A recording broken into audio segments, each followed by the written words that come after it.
Atenção! Começa agora uma teleaula de língua portuguesa do ensino médio. Você vai assistir a teleaula de número 11. Bons estudos!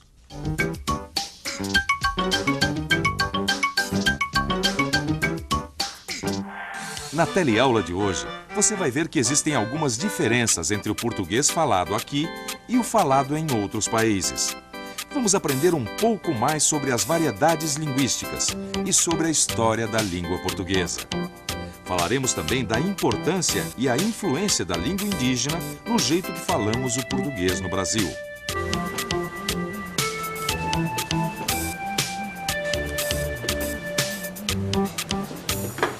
Se faz favor, Me deseja? dá-me uma meia de leite. Meia de leite? Aqui tens uma meia de leite. Mais alguma coisa, senhor? Uma tosta mista. Tosta mista? Peraí que eu vou ver se tem... Tem tosta mista aí, João? Tosta mista? É, eu acho que não tem isso que o senhor pediu, não. Pois, se não tens uma tosta, arranja-me um prego. Um prego? Não tem isso aqui não, a gente não vende. Opa, nem carcaça tu tens. Carcaça? Como se vê, a mesma língua que serve para o entendimento entre as pessoas também pode ser um bloqueio desse entendimento. Vocês vejam, por exemplo, a palavra carcaça, que no Brasil significa uma parte, por exemplo, não é, do carro ou do navio, não é? A parte externa, propriamente, de um veículo, a carcaça, em Portugal significa uma espécie de pão, não é? Um pãozinho fofinho, um pãozinho pequeno. Eis que vos trago nessa manhã a novíssima balinha do coração, sabor morango. Gostei de falar português. Boa língua, linda língua. Eu sou um jovem, pois não, quando eles envelhecerem, estarem cá em casa sentados. E depois surgiram os indianos. E, entretanto, agora surgiram os chineses, a última vaga. E pronto, estamos aqui todos a sobreviver. Eu escolhi Vanessa, que acho que pronto, o nome dela é curta e Vanessa e parece dar um nome chinês. Eu, assim, a ver a minha imagem, nem parece que sou muçulmano. Eu acho que a língua portuguesa é hoje talvez uma das línguas europeias com maior vivacidade, com maior dinamismo. Não por causa de nenhuma essência especial do português, mas por causa de uma razão histórica aconteceu o Brasil, em que, digamos que Portugal deu origem a um filho maior que o próprio pai, não é? A língua passou a ser gerida por outros mecanismos de cultura. Depois aconteceram os países africanos que introduziram na língua portuguesa alguns fatores de mudança, de coloração, que tornam o português hoje realmente uma língua que aceita muito, que é capaz de introduzir tonalidades e variações que enriquecem muito a língua portuguesa, não só do ponto de vista linguístico, mas quanto ela pode traduzir culturas. Pois isso é uma tosta. Mas é um misto quente. Se o senhor tivesse dito antes... Mas eu disse, ora mestre. É verdade, ele disse, a gente que não entendeu. Tu imaginas que outro dia eu estava a recitar um trecho de um poema de Camões. Camões? Camões, um famoso poeta português do século XVI. Pois a língua mudou muito desde então. O trecho era assim: esse tempo vão, esta vida escassa, pera todos passa, só pera mim não. Tu acreditas que acharam que eu estava a falar de frutas? Pera, né? O Museu da Língua Portuguesa, em São Paulo, é um lugar onde as pessoas vêm para aprender um pouco mais sobre a nossa língua. Vamos perguntar como elas entendem o poema de Camões? Esse tempo vão, esta vida escassa, pera todos passa, só pera mim não. Esse tempo vão, Esta vida escassa. pera todos passa, só pera mim não. Não dá para entender muito, né, que ele fala, mas deve ser interessante. Uma linguagem diferente da que normalmente a gente conhece. O legal do português que eu acho é justamente que ele está sempre mudando. O que você acha que quer dizer pera? Acho que está escrito espera, né? Espera. Uma fruta, a pera. para, só para mim não. Nós sabemos que as línguas têm um nascimento muito misterioso ainda para a ciência e podem, dependendo da sociedade que as fala, se desenvolverem em outras línguas ou não. Os romanos foram se expandindo pelo mundo na criação do próprio Império Romano e, junto com o seu poder, junto com o seu exército, eles levavam a sua língua, que era a modalidade vulgar, popular do latim. Esta Europa Latina passou por um processo de expansão cultural, mas sobretudo comercial, no século XVI, que foram as grandes navegações. A expansão mercantil da Europa Latina trouxe para uma outra região o português aqui para o Brasil, o espanhol para todo o resto da América do Sul, América Central e grande parte da América do Norte, se constituiu a chamada América Latina. Por contraposição com a Europa Latina, essa América Latina é também chamada de România Nova, porque nós somos os herdeiros linguísticos dos romanos, nós somos descendentes dos romanos, pela língua e pela nossa cultura.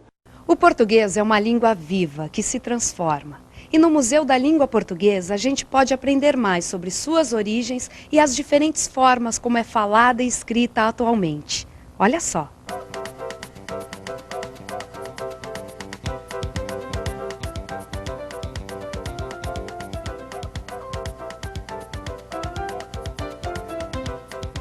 E sabe quem eu encontrei por aqui?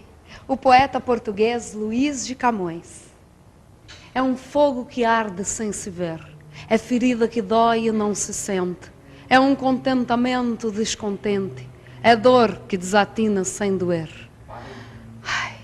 Cuidando alcançar assim o bem tão mal ordenado, fui mal, mas fui castigado, assim que só para mim anda o mundo consertado. Muito bom! Bom, pelo poema dá pra imaginar que esse Camões teve uma vida e tanto, né? Só uma perguntinha. Por que ele foi tão castigado? Castigado? Ah não, pá. É só o personagem do poema. Não é realmente sobre a vida dele. Ah, não? Como poeta, tu podes escrever os versos inventando que tu és uma criança, que tu és um animal, até uma árvore, sabias? Quem fala no poema é o eu poético. Ah, eu adoro esse jeito de falar assim, sempre em tu. Tu podes, tu és, sabias. É lindo, né, João? É o jeito português. Pois então, eu proponho um brinde. Viva o português de todos os jeitos! Viva! Foi por meio dessa medida, não é, impositiva por parte do governo português, que o português, a língua portuguesa foi se disseminando no Brasil.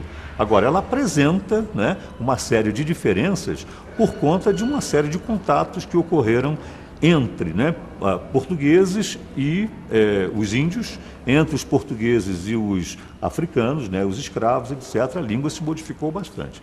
Então... Senhor presidente, nobres deputados, cidadãos brasileiros, a língua é a mais alta manifestação da inteligência de um povo e sua criação mais viva e original. E certamente a emancipação política de uma nação exige sua libertação idiomática. Quando os portugueses chegaram, nós já estávamos aqui. A língua dos índios é a verdadeira língua brasileira. Cupissaba Nhengaupaba. Cupissaba Nhengaupaba. Dizem que Pará, em Tupi, quer dizer rio caudaloso. Mogi-mirim, pequeno rio das cobras. E Paraíba, rio ruim.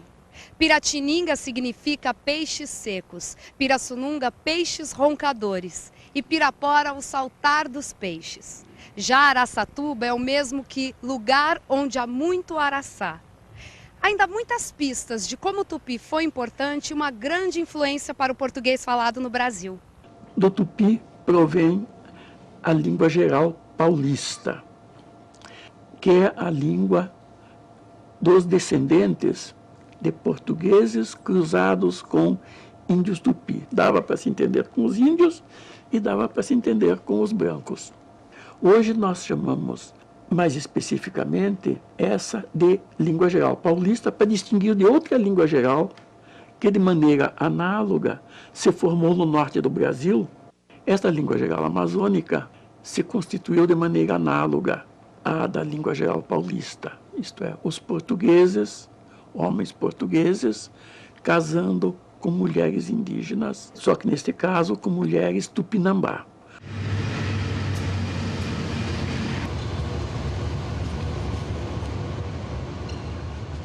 Vocês acham que o português que se fala aqui na Estação da Luz é similar ao português falado em uma entrevista para um emprego? Não, porque se você vai numa empresa, você não vai falar da mesma maneira que você fala na rua, ou com alguns amigos, ou em qualquer outro lugar, né? Tem que ser uma linguagem mais culta, diferente. Você procura usar bem as palavras, procura que palavra você vai usar. Quando você está conversando com os amigos, não, você não se importa com isso. Porque tem que ser mais formal numa entrevista de emprego. E geralmente na rua, assim, eu sou mais espontâneo. E aí, firmeza, beleza, pá, como que tá e tal? Eu falo pro meu pai assim, senhor, senhora. Agora pro meu filho chama você, né? Aí até hoje, se eu chamar meu pai de você, ele dá bronca. Ele dá bronca. Mas mesmo aqui na Estação da Luz, a gente pode encontrar jeitos diferentes de falar o português. Quer ver? A Ronélia é da Bahia. Ronélia, como se diz lá em Vitória da Conquista quando uma coisa é muito boa? Ah, muito porreta. É gostosa, né? A gente diz que é muito maneiro. Oh, gente, que coisa. Tomara que aconteça de novo. É massa, é fera. É legal, é firmeza. Trilegal, supimpa. Que palavras aqui que você estranha muito? Puxar o R, porta, portão. É estranho, lá na Bahia a gente não se usa isso. Cada região é um sotaque. E você acha que existe alguma palavra em português que só se fala lá no Acre, que você nunca ouviu em outro lugar do Brasil? Olha, eu acho que quando uma pessoa é muito alegre, espontânea, é gaiato. Eu nunca ouvi ninguém falar gaiato aqui em São Paulo ou em lugar nenhum. Eu acho uma palavra bem regional. Em Pedreira se fala de rochedo, quando alguém te fala uma coisa que você está em dúvida para perguntar se é verdade mesmo, você fala, mas é de rochedo? Piá, porque quando eu cheguei aqui em São Paulo, eu falava isso, nossa, o que é isso? Ficavam tirando comigo. E o que significa isso? Piá seria, aqui eles chamam mano, irmão, coisa assim. Tem sinistro também, que a gente usa muito, tanto com uma coisa boa quanto com uma coisa ruim. É isso. Por exemplo, em que frase você usaria sinistro? Por exemplo, dar entrevista é muito sinistro. É muito bom, mas também é ruim. Manuel, o que você está achando da Estação da Luz?